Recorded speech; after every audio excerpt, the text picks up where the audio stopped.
ఇవాళ ఒక్కరోజు ఉదయం నుంచి ఇప్పటి వరకు మనం జీవించి ఉన్నామంటే ఏంటండి, ఆయుష్ పొంది ఉన్నామంటే అదృష్టవంతులం.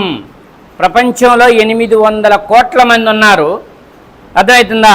ఉదయం నుంచి ఇప్పటి వరకు ఎన్ని యాక్సిడెంట్లు అయిపోయినాయి, ఎన్ని హార్ట్ అటాక్లు వచ్చినాయి, ఎంతమంది చనిపోయారు, ఆ చనిపోయిన వాళ్ళ లిస్టులో మనము లేము. కాబట్టి ఉదయం నుంచి ఇప్పటి వరకు జీవించి ఉన్నాము. నిద్ర లేచిన దగ్గర నుంచి పడుకునే వరకు జీవించి ఉన్నాము అంటే ఈ ఆయుష్ ఇచ్చినటువంటి దైవానికి, అంటే అరబీలో చెప్తే అల్లాహ్ సుబ్హానహు వ తఆలాకి కృతజ్ఞతలు తెలపటమే అసలైన దైవాన్ని తెలుసుకోవటం.